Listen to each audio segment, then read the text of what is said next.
Real quick, before we get into the show, I wanted to share a new service called Getita that Ken and I have been using that has made us over $10,000 in Amazon reimbursements. The service requires no monthly subscription, and Getita collects a small percentage of the money they recover for you. It takes less than 5 minutes to set up and works on all Amazon marketplaces. Go to Getita.com, Getida, and enter promo code FTM400. That's FTM for Firing the Man 400 to get your first $400 in reimbursements commission free. How much money does Amazon owe you? If you think you should fire someone, then it's too late. You should have fired them weeks or months ago. David, your thoughts?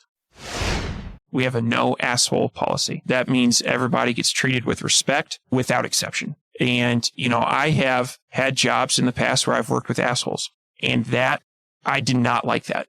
Welcome everyone to the Firing the Man podcast, a show for anyone who wants to be their own boss. If you sit in a cubicle every day and know you are capable of more, then join us. This show will help you build a business and grow your passive income streams in just a few short hours per day. And now your hosts, serial entrepreneurs David Schomer and Ken Wilson. Welcome everyone to the Firing the Man podcast. On today's episode, we are revisiting the topic of hiring. If you didn't tune in last week where we talked about hiring, some of the mistakes that we've made, and how we've built our team from 1 to 25, tune into that. This is part 2 of that episode. Next one on the list, we have a Google Enterprise account. And this has been crucial for us we use it to host our domain email, as well as we use the Google Drive feature to host all of our files. And so we have one single repository for files in a folder system, and that's been crucial for us.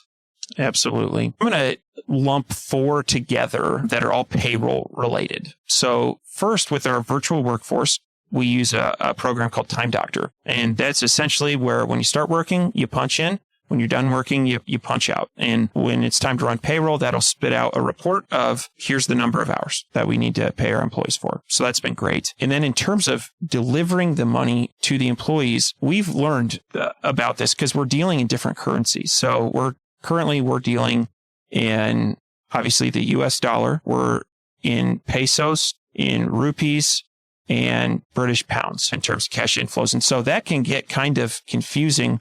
We use Wise, W-I-S-E, as our primary payroll platform. You get your employee's bank account information, account number, routing number, all that, and it just submits wires, and it'll do the translation for free. That's been great. We use Remitly for rupees because Wise doesn't handle rupees. And then PayPal has been nice for part-time work or just, it's a pretty seamless way to pay people as long as they have a PayPal account. So yeah, that's how, and that's kind of been evolving. It's been challenging, but our employees are working hard. We want to make sure they get paid in full on time. And fees was something we were really sensitive to. I forget what it was called, but they were charging our employees a fee to translate from US dollar. And we weren't cool with that. And so we switched to Wise. We pay a small fee for translation, but our employees are getting their full paycheck. And that's very, very important to us. Yeah, absolutely. And, this is one of the many hats that David wears in the company is in the finance is the payroll. And so I would say it's really high up there for our company and for the employees is everybody wants to get paid on time. And so this has been something that we've definitely focused a lot on, and it's evolved over time to get our, employees paid on time, translations perfected and everything. It's definitely, it's a functioning system for us right now, but it took a long time to come up with that. So I'll go through those 4 really quick again, and then I'll round out the last one here, which is probably one of the most crucial. Time Doctor, Wise, PayPal, and Remitly. Those are the tools that we use for the payroll. The last tool on here is these are just tools that were extremely helpful as we built a team and as we're growing our team. And LastPass is a tool. My background is in IT security, and so risk mitigation, liability to the company. There's a lot of things going on with account accesses and passwords. And so LastPass, if you've never used it as a tool, you have a central repository for all of the logins and passwords, and you can administer them out. You add single accounts, and then you can give someone access. So they don't have, so they log into LastPass and then they go to whatever tool that you give them access to, and they log in and it says, okay, here, log in. It doesn't show them the password and they have access to it. And this was crucial because we didn't have this. I would say we added this probably at employee 8, 10 range. And, lessons learned along the way. That's why you're listening to this, is to learn lessons. And so one of those was, for us, was we had a couple employees leave abruptly. We're like, oh shit, like, what do we do? And I'm like, yes, we need to go and remove accesses and do all this. And so David and I were, spending 30 minutes and removing all these accesses. Now it is seamless. And so we only give employees access to LastPass, and then they inside of LastPass is a folder structure. Depending on what division they're in, they get access to that folder. And then if they ever decide to leave, or they leave the team, all we have to do is go in and click delete account. They have no access to the tools. And so it has been super helpful in also protecting, and it decreases the risk mitigation for the company. Absolutely.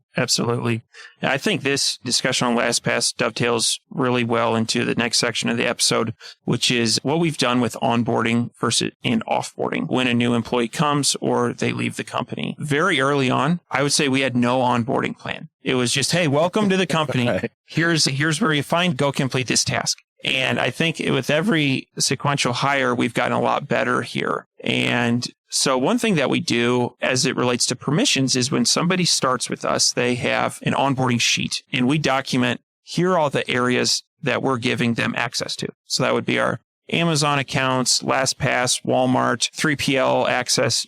It just depends on where they're working, but we give them access. When they leave, we now have a master list of everything they have access to. And we can go through and remove that. And that's been really helpful. I would also say kind of like the starting spot when we hire somebody is we generate an email through Google Enterprise, and we just use that to, sign them up for everything, get all their permissions set on Amazon. And so that's been key. Ken, what are some other areas on onboarding and offboarding? Yeah. The next one is utilizing LastPass for onboarding and offboarding. And I kind of went over the tool and how it works. But as we've added this, it's been not only a time saver, but also it like I said, it de-risk is, it removes the risk to your company from any rogue employees or just having access out there. Next one, this is something that we've actually done a couple different times now, is onboarding 2 employees at a time. And so only if you need to, we were in a mode of aggressively hiring for a while.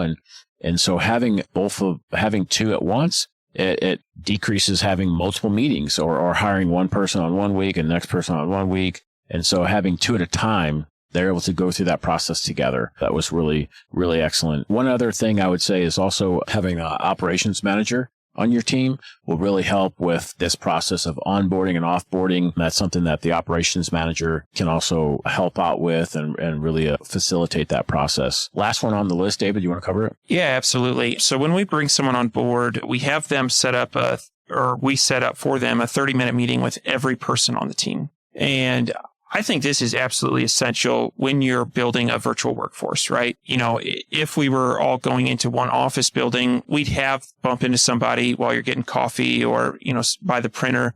It allows time for small talk. In the virtual work environment, I think you really need to emphasize this or it won't happen. And so this has been great. And you may ask, well, if I'm hiring a PPC manager, why would I have them meet with the content team? Well, let me tell you, they both deal with keywords and they both view the portfolio companies through a different lens. And so it's really helpful to learn what everybody does. Another example of this is like when we bring on a photo or video editor, those skill sets are really valuable to a bunch of other areas in the company. And so it's been great. We start with that, and then we have a team meeting every Friday where everybody gets together, and it's good. We're building a good culture, and we really proud of what we've done so far. So, Ken, we've talked about the hiring, but there is also, when you're hiring, there are certain situations where you need to fire. And this has been something that we have in times done a good job, and times we have made some mistakes. And sorry to interrupt the episode. You may have heard Ken and I talking recently about a new tool that we're using for Amazon refunds. Now, I have used other refund tools like this. However, I can tell you in the first 7 days, They scrubbed the back end of my Amazon account going back 18 months and found $5,000 of refunds. And the nice thing about this is it's my money. Amazon made a mistake and they are just auditing my account.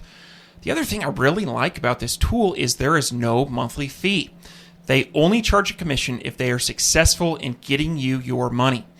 Go to Getida.com, Getida, and enter promo code FTM for Firing the Man, FTM 400. This is an awesome tool. Can't say enough good things about it. Now, back to the episode.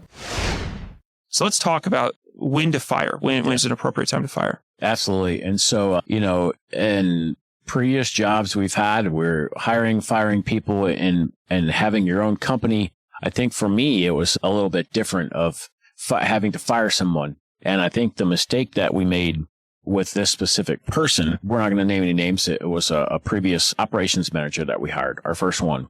And I believe, I'm not sure, this person seemed to be a great fit. I interviewed like a rock star and came on and performed, had like streaks of brilliance and then would ghost for a while. And so we waited too long to fire this person. And I think David and I were overwhelmed and we wanted this person to be something that this person wasn't. And we just kept holding on, hoping that they would change and come in and execute. And it didn't happen. And so it was a very valuable lesson. It cost us a few months of time. It put us behind. And this is a lesson. This is a mistake that we've made and a lesson learned that we're sharing with the audience today that, if you think you should fire someone, then it's too late. You should have fired them weeks or months ago. David, your thoughts? Yeah, absolutely. As we talk about this particular example, I would say this is one of the bigger mistakes that we've made in hiring/firing.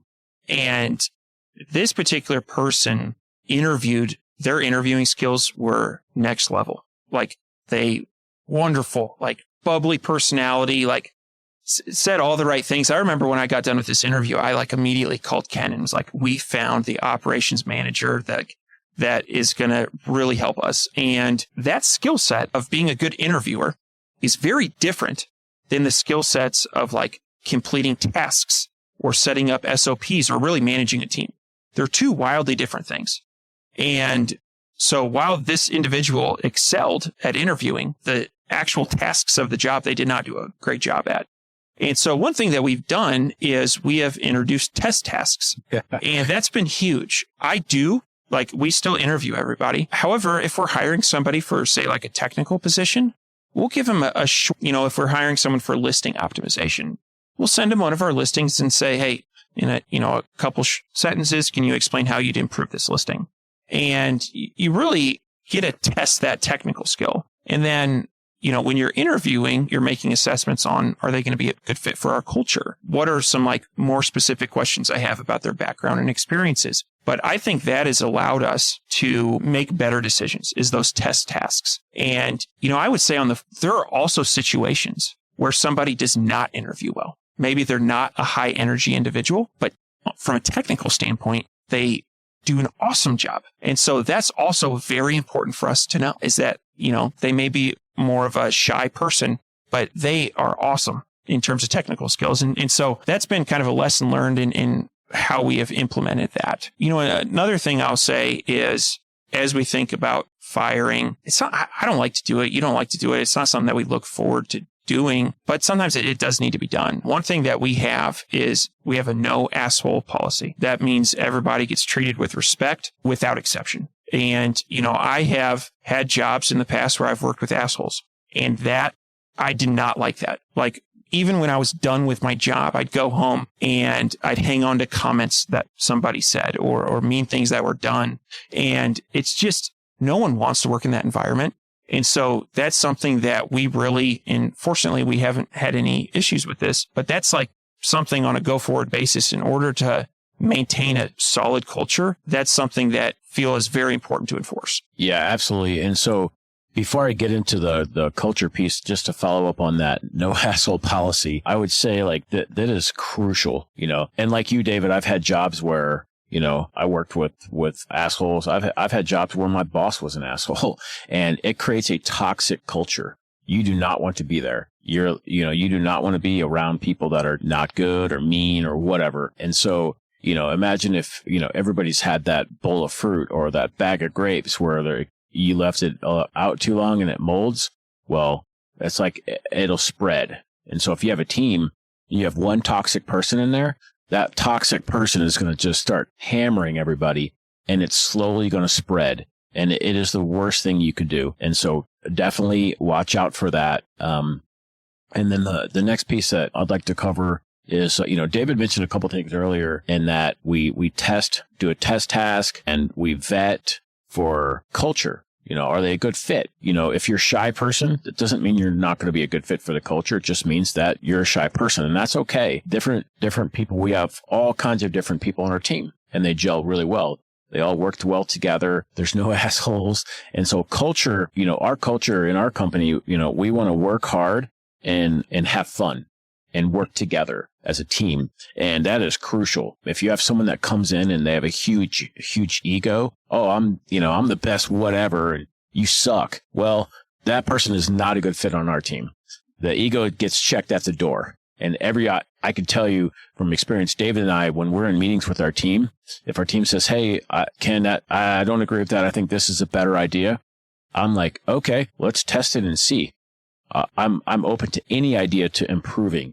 And I think that environment, that culture is what you need to push the needle forward. If someone has an ego and they're not allowing other people to share ideas, it creates a toxic environment. So culture is really crucial. Absolutely. Absolutely. So, to wrap up the episode, I think some of the key things that we've learned is, when left unchecked, people will not always do the right thing. We've learned this through a couple bad hires. We learned this I hired some high school kids, and they did not always do the right thing when left unchecked. And one of them was disrespectful to my wife. And that was his last day. That's the only hiring decision where we fired on the spot. Was like, again, going back to the no asshole policy. Yes, it was my wife, but if it would have been any member of the team, like, you're gone. You can't do that. Yeah. And so we've certainly made some mistakes, but I would say I am really happy with the progress that we've made. And if I look at where our companies are at now, we would not have been able to do it without the team. And we've created a really cool atmosphere of great, hardworking, intelligent people. And it's fun. It's fun. This is way more enjoyable than sitting alone by myself with a laptop at a coffee shop, like being the solopreneur. It's great to be part of a team. Yeah. And the nice thing about running a company is you can help develop it. So absolutely. And I'd like to leave on this note, hiring is a skill set. It's not something that you're naturally going to be good at, and it will develop. You'll improve over time. And so if you're listening to this and, you're a solo entrepreneur, or maybe you have a VA or something, and you want to reach, you want to reach that, 7-figure, 8-figure, 9-figure, you want to grow a really big company, start building a team. And you know what? You might trip, you might fall, get back up, brush off, learn, and take another step forward, because building a team, like David mentioned, having a team around you, helping you, you'll get further faster. Absolutely. All right. Thank you, everyone, for tuning in, and we'll see you next week.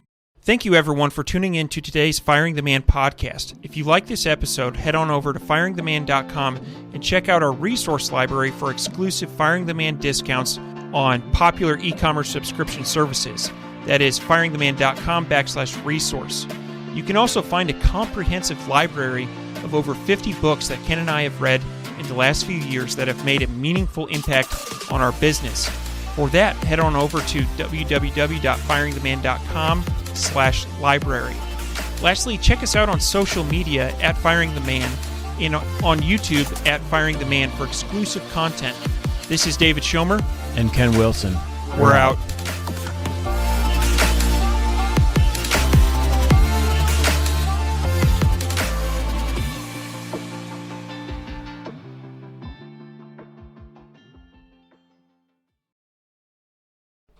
Before you go, we wanted to share a new service that Ken and I have been using called Getita that has made us over $10,000 in Amazon reimbursements.